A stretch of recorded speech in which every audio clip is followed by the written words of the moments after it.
తగ్గిపోతుంది, రైతులకు నష్టం జరుగుతుంది. రేవంత్ రెడ్డికి ముందు చూపు లేకపోవడం వల్లనే ఇవాళ రైతులు కన్నీళ్లు పెట్టుకోవాల్సి వస్తుంది. ఇవాళ రైతులు యూరియా బస్తాల కోసం అవస్థలు పడవలసి వస్తున్నది. రేవంత్ రెడ్డి మాట్లాడితే ఇందిరమ్మ కాలం తెస్తా, ఇందిరమ్మ పాలన తెస్తా, నువ్వు బరాబరే తెచ్చినావు. నాటి కాంగ్రెస్ పాలన గుర్తుకు తెచ్చినావు, మళ్ళా చెప్పులు లైన్లో పెట్టించినావు, మళ్ళా పోలీసులతో దెబ్బలు కొట్టిస్తున్నావు, ఆధార్ కార్డు లైన్లో పెట్టిస్తున్నావు, అన్నమాట నిలబెట్టుకున్నావు, ఎమర్జెన్సీ పాలన తెచ్చినావు. మళ్ళా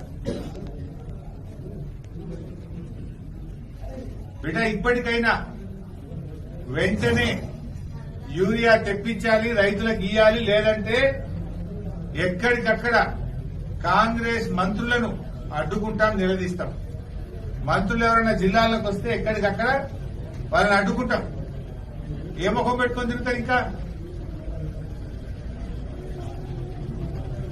పోనీ ఢిల్లీ పోండి, కూర్చోండి, అక్కడ యూరియా తీసుకురండి. ఊకే మొరుగుడు కాదు కదా, కేసీఆర్ తిట్టుడు, కేసీఆర్ తిట్టుడు. నువ్వు చేసింది ఎగబెట్టుడు తప్ప, కేసీఆర్ తిట్టుడు, రైతులకు ఎగబెట్టుడు. యూరియా ఎగబెట్టినావు, రైతు బంధు ఎగబెట్టినావు, రుణమాఫీ ఎగబెట్టినావు, రైతు బీమా ఎగబెట్టినావు, బోనస్ ఎగబెట్టినావు, పంటల బీమా ఎగబెట్టినావు. ఇంతకు మించి నోరిప్పితే కేసీఆర్ తిట్టుడు, రైతులకు ఎగబెట్టుడు. నువ్వు చేసింది ఏమున్నదని అడుగుతున్నాడు. ఇంకా సిగ్గు లేకుండా ముఖం ఏ ముఖం పెట్టుకుని మాట్లాడుతావు? బిడ్డనే పంచాయతీరాజ్ ఎన్నికల్లో ఈ యూరియా ఇబ్బందులు మీరు తొలగించకపోతే కాంగ్రెస్ పార్టీకి ఉరితాడుగా మారుతుంది బిడ్డ అని హెచ్చరిస్తా ఉన్నాం. ఇప్పుడు నేను ఇక్కడ మహిళలు కలిసింది,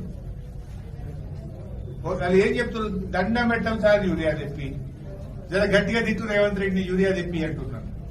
సింపల్ అవుతున్నాయి, ఆయనకు మొద్దువారి పేయడు, సీమ పుట్టినట్టు అయితే లేదు, జర గట్టిగా అడుగు సార్ అంటున్నారు మహిళలు. బాగా ఇబ్బంది అవుతుంది సార్, మేము ఆడవాళ్ళం మగవాళ్ళు ఇంటికాడ బాయి కాడ వ్యవసాయం చేస్తుంటే మేము ఆడవాళ్ళం 5 గంటలకు వచ్చి లైన్లు నిలబడుతున్నాం. ఆడ వ్యవసాయం కాడ మగవాళ్ళు లైన్లు, యూరియా బస్తాల కోసం మేము ఆడవాళ్ళం లైన్లు నిలబడుతున్నాం. కొద్దిగా దాకా నిలబడితే ఒక్క సంచి ఇస్తున్నారు అని చెప్పి పాపం ఆడవాళ్ళు కొట్టుకుంటా ఉన్నారు.